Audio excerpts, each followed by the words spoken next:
share. But these cruel constructs can be harnessed. Take them, bind them to your will. Oh? Test and tinker, combine. Oh, this is way more complicated than I thought it would be. Way more in depth. You will find your fortune. They got me again, I'm hyped. Some Sentinels are powerful. Others are dangerous. But in a world with shifting stars, Atlas Keystones, what the fuck? threats, Next is gonna be Cluster Jewels and Masteries. valuable Uber treasures, bosses. you will need them. We got Keystones. The Sentinels await your command. Alright, show us these Keystones. Come on. I hope I can tinker with 3 right off the bat after the stream, after the reveal. I'm sure you have a lot of questions, so let's get started with a full explanation of the upcoming Sentinel Challenge League. Sentinels are ancient constructs that have been unearthed across Rayclast. In this league, you will collect these Sentinels and attempt to harness their great power. But this symbiosis is not without risks. Once deployed, a Sentinel follows you, watching and waiting for you to enter combat. As you encounter enemies, the Sentinel will fire a beam that doesn't damage the enemy, but rather empowers them. Yeah, This not only amplifies the difficulty of the foe, but also the rewards that it yields. Okay. There are 3 classes of Sentinels that you will find as you kill monsters in this league. Stalker Sentinels will follow you for around 30 seconds, empowering dozens of monsters before they dissipate. This is like a build-your-own breach or delirium Oh, I wonder effect, if we just because run you through the map control with what power monsters you're monsters and fighting kill when you them deploy the after. Sentinel, and through various means that we'll describe shortly, you're also in control of how much the monsters are empowered. In contrast to Stalker Sentinels, Pandemonium Sentinels are designed for mass area of effect, and typically only fire 1 shot. But this shot really counts, chaining between monsters to affect an entire screen full of foes at once. This class of Sentinel can be very dangerous because it empowers so many enemies at one time. Can you decide when? The final class, Apex Sentinels, can only empower rare or unique enemies. They fire fewer shots but have a much larger impact on difficulty and reward. Nice. You start with a single slot to equip a Stalker Sentinel, but as you play through the league, you can eventually unlock 2 more Sentinel slots so that you can have 1 Sentinel of each class equipped at a time. Each class of Sentinel can be deployed only once per area that you play. You'll quickly develop various strategies for when each class of Sentinel is best used. For example, saving your Pandemonium Sentinel for when you're surrounded by monsters, or using your Apex Sentinel on the map boss or league content that spawns several rare monsters.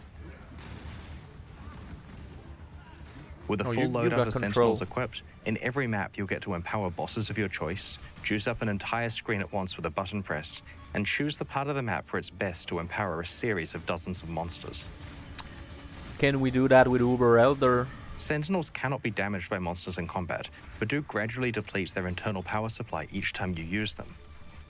They can be found as you play and are incompatible with traditional Rayclastian crafting techniques. However, new Sentinels with different properties can be assembled from the depleted husks of others that you have used until their internal power supplies ran out. I said it. We'll explain that crafting process in more detail later on. You can find magic Sentinels that have mods on them. These mods can augment the base properties of a Sentinel, extending its duration, making it empower monsters faster, increasing the number it can empower, or even the degree to which the monsters are empowered, affecting both their difficulty and rewards. Some mods will add specific drops, such as currency items, essences, or unique items to monsters empowered by the Sentinel, but at the cost of increasing how difficult the monster is to defeat. I wonder if it stacks with Atlas passive 3. You can also occasionally find rare Sentinels that have more than 2 mods on them. These are generally quite a lot more powerful than normal or magic Sentinels, if you find the right combination of mods. The Sentinels you find as you explore Rayclast will become more powerful. Some particularly powerful ones with special properties can only come from the process of assembling new Sentinels from depleted ones. Okay. Oh, a recipe While thing like Arch Nemesis. Find generally get better and better as you play through the league, you can also upgrade the behavior and properties of Sentinels through your Sentinel Controller. The Sentinel Controller is like a runic circuit board. Reminds me of It's what Scourge. powers your Sentinels and allows you to customize them. There are specific nodes for each of the 3 types of Sentinel, so you can customize the properties and behavior of all of them, or potentially focus on your favorite base types. As you play through the league and kill more and more enemies affected by your Sentinels, your controller will gain power. You start with 4 units, which is enough to power your first Sentinel slot and your first runic node. By the end game, you are able to work up to 30 power units, which is enough for almost half of the controller to be powered at once. So you can't take everything. Can you respec? So how do you choose which runic nodes to power? You do this by connecting them together with filaments. Power flows from the top of the circuit through the filaments until it is all in use by the nodes you have connected. You can set up filaments in advance and they'll automatically be used as more power becomes available. Okay. Moving filaments around has no cost. It's basically like a planning tool that gradually gets activated as you gain more power throughout the league. So you're not locked into a specific plan and you can respec for free at any time. Okay, that's cool. That's cool. Some powerful runic nodes require 2 filaments and hence allocate more of your power when activated. Additional Sentinel slots for other types like Pandemonium and Apex Sentinels, for example, require 3 filaments and hence 3 power units each.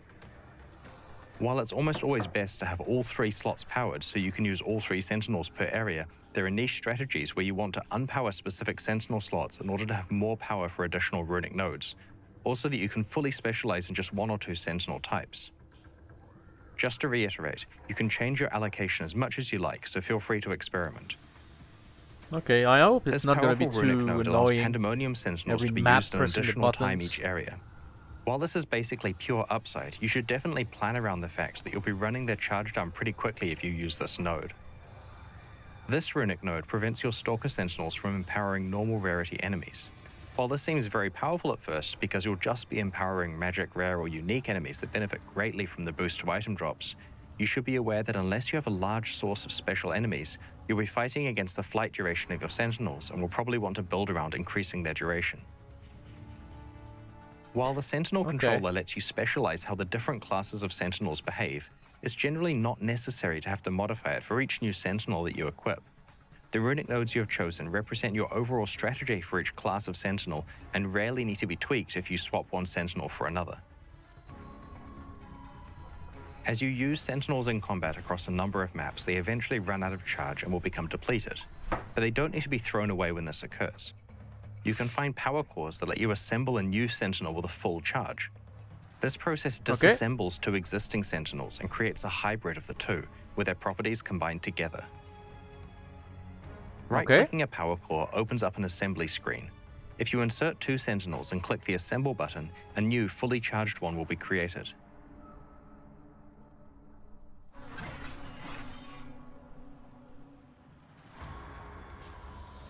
Alright. I This feel it's going to process is be a complex and unpredictable like it's gonna one be that can too either much inherit tinkering. properties from the input Sentinels or potentially produce new ones that weren't based on either of them. For example, the base type of the Sentinel could either be the left input Sentinel, the right input Sentinel, or an entirely new one that can't spawn naturally and can only come from this Cryptic process. Stalker. The same applies to its modifiers. You generally get a mix of modifiers from the 2 input Sentinels, but sometimes they have their tiers upgraded or entirely new mods added, occasionally including ones that are exclusive to the assembly process. The end result is that you're usually getting Sentinels that are similar in function to the depleted ones you have combined, but occasionally mutate in new ways, producing results that unlock more power and possibilities. Double Mage Blood. The best Sentinels in the game will come from lucky combinations of depleted Sentinels that have just the right mods. It's also possible to assemble 2 Sentinels directly into one of the many valuable unique Sentinels. Angel of Vengeance.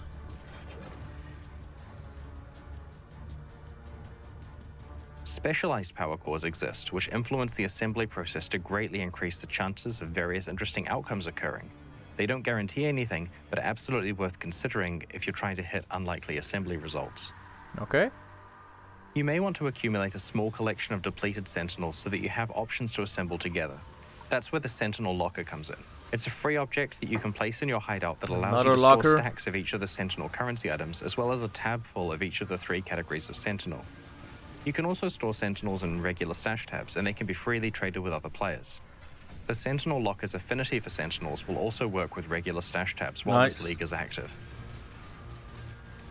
As I hinted at before, you can find or create unique Sentinels. These have powerful static properties, but because they cannot be combined with other Sentinels, there's no way to recharge them once they become depleted. They are essentially limited use items with powerful effects. Let's look at a few examples. First off, we have the Basilisk. This is a Pandemonium Sentinel that augments its wide area of effect blast with a petrification effect. Any monsters caught in the blast turn to stone. Rather than being primarily useful for raising the risk and reward of combat like other Sentinels, this one is incredibly useful as an emergency button in combat. By activating the Basilisk, you can freeze most of the monsters around you in place, letting you take control of dangerous situations. Maybe for dangerous legions? Could be used? This unique Sentinel, the Hollow-Eyed Skull, is basically a headhunter in Sentinel form. Oh, that's cool for speed clear. There are also a set of unique Sentinels that are designed to empower specific named Atlas map bosses. If you activate one of these Sentinels while fighting that boss, it empowers the boss into an extremely dangerous version that is very, very rewarding if you can defeat it. Oh! The highly empowered boss fight is further scaled by whatever mods are on the map that contain it, so you'll want to be pretty careful with what mods you choose to use. Holy fuck, that's good! On the other hand, its rewards are scaled by reward bonuses on that map, so if you're able to defeat one of these bosses in a juiced map, you will certainly be greatly rewarded. That's awesome. These highly empowered map bosses are the best source of recombinators, a new type of endgame currency item that can be found in the Sentinel League. Recombinators allow you to apply the Sentinel assembly process to two pieces of equipment of the same item class, combining them together in unpredictable ways. This process can also rarely imbue your items with exclusive modifiers that don't normally spawn on that type of item. While the recombination process involves significant risks, you could combine the best parts of two rare items together, maybe getting a lucky exclusive mod spawn, and end up with one of the best weapons, armor pieces, or jewelry in Path of Exile. Like in the Wigner Ore, but for Sentinels anything. can be deployed while engaging in other League content, so you can juice the risk and reward to quite crazy levels. For example, you could enter a Mirror of Delirium, trigger a breach, and deploy your Sentinel at the same time, causing the monsters to have 3 significant modifiers to both their difficulty and rewards. There are only a few specific areas that Sentinels can't be deployed in, mostly for technical reasons, and those are unique maps, pinnacle Atlas bosses, and the Simulacrum. Okay. Shapered. So that's Sentinel in a nutshell. It's a combat league that gives you heaps of control over the exact risk and reward you encounter. It stacks with other combat-enhancing league mechanics, juices your endgame bosses beyond any kind of reasonable difficulty, lets you play with temporary headhunters, and might even let a few players assemble some pretty insane rare items if they're lucky. We're very much looking forward to seeing your stories after you've had a chance to play with it next week. Okay, so now I gotta sleep for 8 days. In addition to the Sentinel Challenge League, this expansion further improves on the new endgame introduced in Siege of the Atlas, its Atlas-wide passive tree and pinnacle I boss hope we fights. get a melee buff, but we The new we endgame probably was won't. designed to give you ultimate control over what kind of content you want to play, and how difficult and rewarding you want it to be. With the Sentinel expansion, we are doubling down on what makes this new endgame the best one that Path of Exile has ever had. This expansion introduces 20 powerful Keystone passives to the Atlas tree. As you know from the regular passive skill tree, Keystone passives are usually dramatic and build-changing, with both upsides and potential downsides. Yep. Each Keystone can completely change the way you play Path of Exile's endgame, and we have designed Keystone passives for many different playstyles and situations. The second big change is that we have introduced these clusters of passives that grant you even more control over what endgame content you encounter. As you know, you can encounter many different types of past league content randomly within maps. Okay. These new passives allow you to prevent content you don't enjoy from appearing randomly, while simultaneously causing other content to spawn at a higher rate. Okay. Aside from the obvious convenience of only encountering the past league mechanics that you choose, the system is great for target farming specific content that you have juiced on your Atlas tree. Thirdly, we have created incredibly difficult and rewarding Uber versions of 7 pinnacle boss fights, which can be accessed via 6 new Keystone passives. Elder. These fights are designed to challenge the absolute best Path of Exile players, and suffice to say, they are brutally difficult. Gauntlet's gonna be interesting. Let's take a look at some of the new Keystones and boss fights. The Singular Focus Keystone makes it significantly more likely that your favored maps will drop.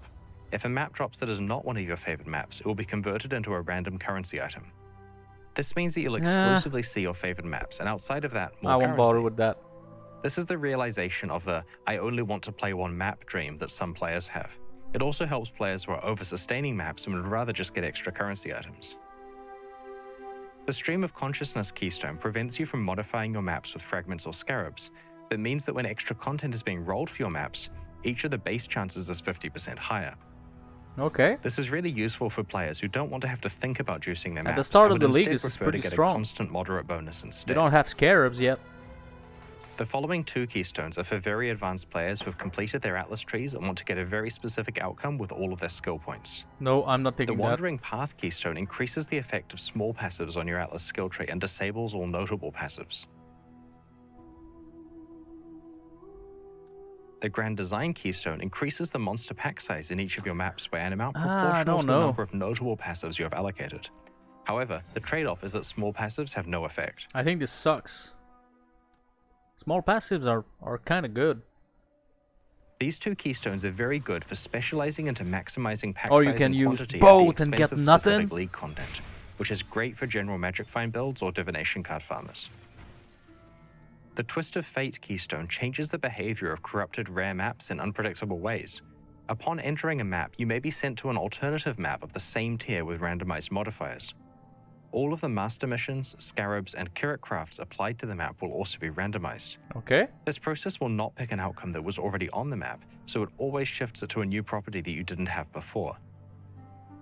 This means that you can play all of the scarabs, master missions, and maps that you enjoy, and any leftover ones can be randomized to new outcomes, which are guaranteed to not be the ones you started with. I'm not gonna use that, but This I may see have the some use. interesting economic consequences as well, with players feeding bad scarabs or maps into the Twist of Fate lottery. The Wellspring of Creation and Dance of Destruction keystones change the ratios of monster life and damage in maps on the Atlas, so that they are more dangerous and less tanky, or vice versa. Okay, this is good for glass cannon builds. These 2 keystones are designed to be remedial, allowing players with an abundance of offense or defense to normalize themselves so that they can handle the content better. If you find yourself in a situation where you're waiting for a weapon upgrade or can't fix your resistances, then you could allocate one of these keystones to temporarily make things easier. But I won't. Before unallocating it later when So your far, the build is keystones complete. are pretty meh for me. 6 new keystones create uber versions of Path of Exile's pinnacle Cyrus? boss fights. Venarius, Cyrus, the Maven, the Searing Exarch, the Eater of Worlds, and the Shaper and Uber Elder, who I guess is now called the Uber Elder. Allocating one of these keystones on your Atlas passive tree ramps up the corresponding boss fights so that it is extremely difficult. Like, really hard. Harder than saying goodbye to Zana hard. Oh, that's hard. Chris, Only come on. allocate these keystones if your character is extremely powerful and you know you can handle the challenge. In general, the encounter's rules are modified to be far more punitive and difficult. Holy In fuck. return, though, you can earn some very enticing rewards. Gauntlet's Each of the gonna be Uber fights has holy. an additional high chance reward and a chance of getting a very, very rare chase reward. For example, the Uber Maven guarantees an elevated sextant if you're able to complete the encounter. Very rarely, though, you may be able to earn an awakened exceptional He was close to support gem as dying. well, such as Empower, Enlighten, or Enhance. Awaken and These Lighten? keystones unlock What? crazy battles that will challenge our most aspiring players who are deep in Path of Exile's endgame. Am I They drinking add a too new much? level of difficulty for those who want to push their builds even farther than they ever have Or before. not enough? The keystones we have shown you so far are designed around many different types of endgame players. This Some is glass insane. cannon players struggle with defenses but have no problem with offense. Some players want to just play one map. Some players want the difficulty to be ramped up and to receive rewards commensurate with this added challenge. The keystones also let you identify a specific reward, type of content, or playstyle and know exactly how you can get the most out of it. So far, I don't think I'm gonna use any There are a number keystones. of other new keystones that we'll reveal before release. Like Okay. the ones we have shown you today, these keystones require you to consider your endgame plan in an entirely new light. We're very interested to see what strategies you will use to try to conquer the new Uber Pinnacle bosses. I mean, the boss is one. Before we It's get just into when the you new unique farm, items, so- there are a few other endgame Atlas changes that we should cover. Okay. We are removing Vinctar's Square and Doryani's Machinarium from the Atlas of Worlds because they are not natural map drops. You can still get and play these maps, of course, but they aren't counted for your overall Atlas completion anymore. Nice. Their Atlas passive points have been moved to rewards for defeating the Infinite Hunger and the Black Star. We have rebalanced influence altars and maps. They now feel a lot different than they did in the form they were introduced in Siege of the Atlas. Okay. Their downsides now feel more impactful and they have more diversity of rewards, including new rewards. The intention is to fulfill the original design goal of having an ultimatum-like choice about whether you want to accept additional challenge for additional reward. Oh, don't tell We've me added this is better the Atlas new tree support for them, ultimatum. including 2 keystones that can affect them. We've also rebalanced the drop weightings of the new Pinnacle Atlas bosses, changing the relative drop weightings of their unique rewards and making them more likely to drop Eldritch currency. Yeah, they drop Currently, in nothing. Siege of the Atlas, Elder and Shaper Scarabs are basically worthless because their influence is worse than the free influence you can get from the Eater of Worlds and the Searing Exarch. In Sentinel, you can now apply multiple types of influence to one map, so you could have Eater of Worlds influence alongside a Shaper or Elder Scarab on a Conqueror map. Together, these three influences combined have a very large effect on that map. That's good. And this will make Elder and Shaper Scarab significantly more desirable. This is a good change. The start point of encountering Shaper, Elder, or Conqueror influence and influence items has been raised to level 81 areas. Why? We've also fixed an issue that was causing some players to skip playing most of the contents of maps. On the lower half of the Atlas passive tree, there were a lot of small skills that granted a 2% chance for the map boss to drop an additional map. This meant that it was possible to sustain maps by rushing to those bosses and ignoring every other monster in the map. We have retained the overall bonus, but have changed it so the map drops from a random monster within the map rather than the boss. Okay. Don't care. I was not skipping content. We're Far also from Arc addressing an Nemesis. issue with the way that you acquire Maven boss fight invitations. Currently, it's possible that you get hit with a bad streak of RNG and haven't found an invitation by the time you have enough bosses witnessed. You can now purchase these invitations from Kirak for a moderate price if you need to. Okay. Okay. That's a nice solution. At the launch of the Siege of the Atlas expansion, we hosted a competition that saw players racing to be the first to kill Path of Exile's pinnacle bosses in hardcore solo self-found mode. The main prize for doing so was the ability to collaborate with us on the design of a unique item that would drop from a boss in Path of Exile's endgame. 5 of these uniques have been designed so far and will be featured in this expansion. The 6th one will be released once the winner has time to design it, very likely in 3.19. Call of the Void is a new cold-themed ring that was designed by Lighty and will drop from the Uber Elder. It causes all damage to chill and causes chilled enemies to shatter on death, as though they were frozen. On top of this, chilled enemies deal less damage back to you based on the magnitude of the chill affecting them. The only drawback is that all incoming damage also chills you, but there are many ways to mitigate this, and in some cases it's beneficial to builds that utilize self-chill as part of some crazy combo. This ring is useful for a wide variety of different endgame builds. Uber Elder, Echoes of Creation is a new unique helmet also designed by Lighty, which will drop from the Shaper. It's designed for builds that use Warcries and grants an extra use before cooldown to Warcry skills that are socketed in the helmet. It also grants more damage to exerted attacks based on the number of Warcries affecting them, but causes you to take damage when you use these attacks. The self-damage number looks really scary, but it can be mitigated by various mechanics such as armor, endurance charges, and life recovery. This powerful niche helmet is ideal for characters that try to use as many Warcries as they can. That's interesting. The third Lighty unique being introduced is the Burden of Truth, a unique belt which will you drop won from everything. Cyrus. Broadly speaking, this belt encourages you to have healthy energy shield and life pools and helps you to achieve this by granting you additional energy shield based on a percentage of your maximum life value. The belt both lets some portion of chaos damage hit your energy shield, but also causes some non-chaos damage to bypass your energy shield like it was chaos damage. This is often an upside because splitting damage over both life and energy shield lets you recover both simultaneously. The Supreme Decadence Keystone that this belt grants, which is previously restricted to timeless jewels, causes your life flasks to apply to both your life and energy shield at a reduced rate. Okay. Overall, this belt is extremely powerful for characters who can build to have a decent energy shield pool while also using life flasks appropriately. The 4th new item that we're featuring today was created by Waggle. It's an amulet called the Eternal Struggle, which will drop from either the Infinite Hunger or the Black Star. The amulet has a pair of Eldritch mods, and the one that is dominant will be based on which of the bosses dropped it. The dominant mod also controls whether the amulet gives a Malignant Madness or Culling Strike bonus. You'll need to work out which of the 2 bosses to farm based on which half of the amulet you want to activate. The final unique we're showcasing today was designed by Steel Mage. It's a unique jewel that drops from the Maven. The jewel refers to a random keystone on your passive skill tree and enables you to be able to allocate passives within a radius around that keystone without them being connected to the rest of the tree. While the keystone itself cannot be allocated, this jewel allows you to jump across great distances on the passive tree in a very skill point efficient way. Wow, that's a pretty good idea, Steel Mage. Well done. In addition to these uniques that have come from the boss kill competition, we have added new unique items to the Uber Pinnacle boss fights that can be accessed through some of the new Keystone passives. These include a different variation of Thread of Hope that can drop from Uber Cyrus, a new unique jewel which can drop from the Uber Shaper, and special Forbidden Flame and Forbidden Flesh jewels which can roll exclusive Ascendancy notable passives that are not available anywhere else in the game. Oh, that's neat. You'll notice that our last endgame expansion was just 3 months ago, and we're already extending the endgame even further. This is our plan for every expansion leading up to the release of Path of Exile 2. Rather than having a much bigger annual expansion, we plan to add as many endgame improvements into each quarterly expansion as we can, alongside its new challenge league, so that there are new challenges to overcome every time you come back to Path of Exile. One of the subtle but important aspects of our plan is to keep adding powerful new chase rewards to Path of Exile's endgame, so that there are always new reasons to complete aspirational content.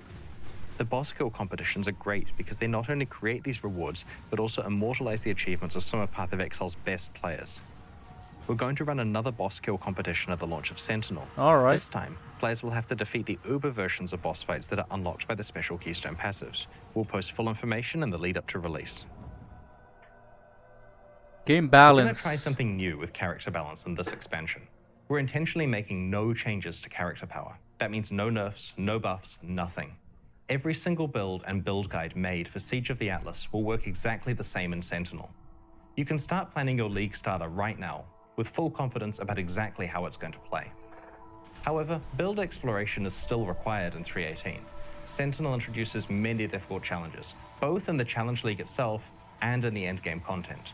And you're going to have to work out a plan to create characters that are able to handle I'm this kind of content. disappointed for But melee. at this release, you can hit the ground running, knowing with confidence which builds are a good starting point for you. We don't intend to do this character balance freeze every release. For example, 3.19 definitely contains planned changes to character balance. Even though there are no character balance changes in 3.18 though, we have still made some changes to actual game content. For example, let's talk about the changes to monster modifiers. Magic and rare monsters in Path of Exile get a lot of their power from their modifiers. We came up with the majority of the monster mods over a decade ago, and only substantially added to them with the introduction of the Nemesis and Bloodlines leagues in 2013 and 2014. These mods are unfortunately showing their age. Many of them are unimpactful, and it's quite hard to So quickly Arc read their Nemesis mods descriptions are in the going to be heat the of new combat. Nemesis. What we need is a new set of mods that are highly impactful in combat, keyworded with 1 to 2 colored words that are easy to read at a glance, and capable of producing dangerous combinations. This is exactly what we designed the Arch Nemesis mods to be, a replacement for the core monster mod pool. From 3.18 onwards, all previous monster mods have been replaced by Arch Nemesis mods. Yeah. No other part of the Arch Nemesis League has been retained, so there's no more inventory or recipe management. Magic monsters have 1 Arch Nemesis mod, shared across their pack, and rare monsters typically have 2 mods. However, it's possible to encounter rare monsters with 3 or even 4 Arch Nemesis mods on them. Combinations of multiple synergistic mods can create quite interesting situations in combat. For example, if you encounter a monster with both Storm Strider and Ice Prison, the Ice Prison may block you off so that you are more likely to run into the lightning mirages from the Storm Strider mod. I'm not We've done sure a balance about pass that. over the Arch Nemesis mods before making them core. Some have certainly had their power reduced, particularly when applied to magic monsters. We have also changed how monster experience and drops are calculated, so it's now far more about the difficulty of the mods than about the proportional size of the monster. Various Nemesis and Bloodlines modifiers that were not represented in the Arch Nemesis mod pool have been added in different ways. Path of Exile's challenge system has remained the same for the last 21 Okay. weeks. For Sentinel, we had a look at whether there were any easy ways we could update it based on what we have learned over the last 6 years. Our plan is to retain the model of 40 challenges with rewards that unlock as you progress through them, but with a goal of providing substantially more challenge to endgame players and substantially more rewards to go with it, of course. In order to achieve this, we have crunched down the easier challenges so that the first reward unlocks after only 6 and the second at 12. These are equivalent in difficulty to 12 and 24 challenges Okay. from the old system, respectively. This change gives us a lot more space to ramp up to some incredibly difficult challenges towards the end, which will take Rainy, a lot of time and skill 40-40. to complete. There are now 10 different rewards you can unlock, which comprise 2 complete armor sets, each with a pair of wings. But be warned, the challenges you must complete are much, much harder than any that we have ever set you before. We've been experimenting with support for game controllers on the PC version of Path of Exile. During the Arch Nemesis League, we began a beta for controller support and have been making improvements based on your suggestions and feedback. We're pleased to announce that controller support on PC will officially launch alongside the Sentinel expansion. This also means that Path of Exile is now fully playable on the Steam Deck for those of you who are lucky enough to have one so far.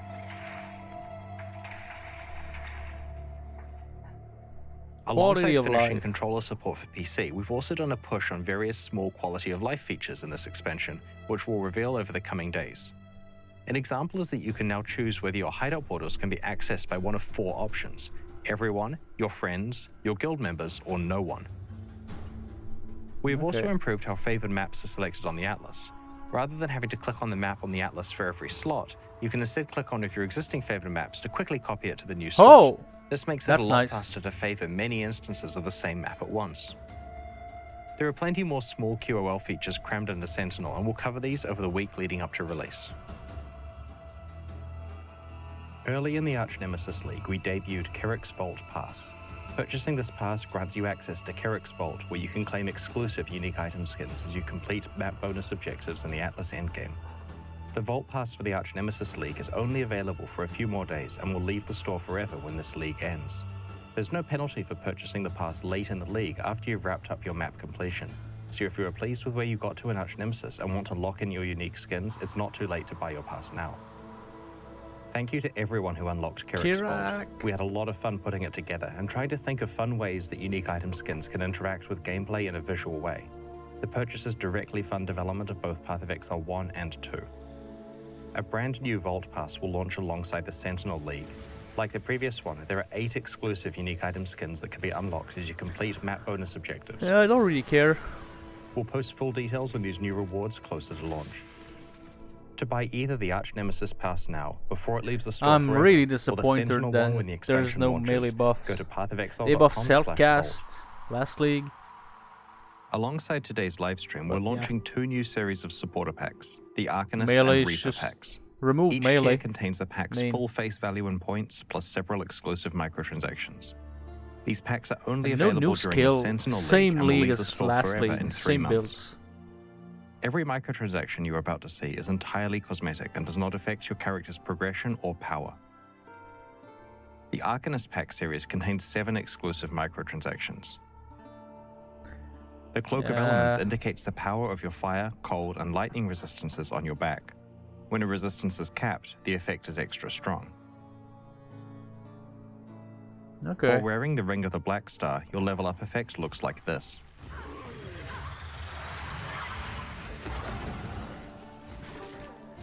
In the Timekeeper's hideout, you can use the Chronosphere to change the time of day from dawn to noon to dusk to night. Okay.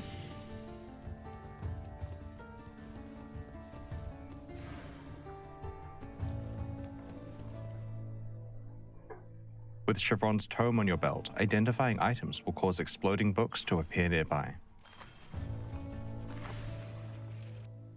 The Mage Bloom map device blossoms with greater intensity as you open higher tier maps. I mean, that's not for me. With the soul-stunning weapon effect attached to your weapon, any attacks that stun will cause your enemies to have an out-of-body experience. Drinking from the searing Quicksilver flask causes an explosion and sets your character on fire. The Reaper Pack series also has 7 exclusive cosmetic microtransactions. The Soul Harvester's Cloak's power is based on the number of enemies your character has killed.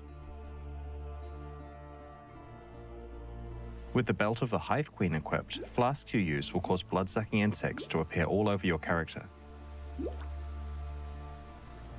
The Ghostlit Graveyard is a hideout where you can control the color of its torches. It also comes with 6 exclusive hideout decorations. Medidrone will follow you around and use a healing beam on you whenever you're gaining life. Thanks, Medidrone. The Underworld Portal opens a gateway to Hell. Its effect upgrades in Part 2 and again in maps, where it indicates what tier of map you're playing. Okay, a new portal effect. It's looking nice, but While wearing the Ring of the Exorcist, any spells you cast will exorcise the ghosts of your enemies if you crit. While using the Grim Reaper apparition, the Reaper will appear and cull any unique or rare enemies you slay. As I mentioned before, these packs are exclusive to the Sentinel League and will leave the store in 3 months. They're available right now at pathofexile.com/purchase, and they directly fund the ongoing development of Path of Exile 2 Come and on, Path of cat. Exile 1 expansions like Sentinel. We greatly appreciate your support. Come here, big boy. Thanks for joining us and checking out today's reveals. We can't wait to see you in Rayclast on You're May heavy. 13th.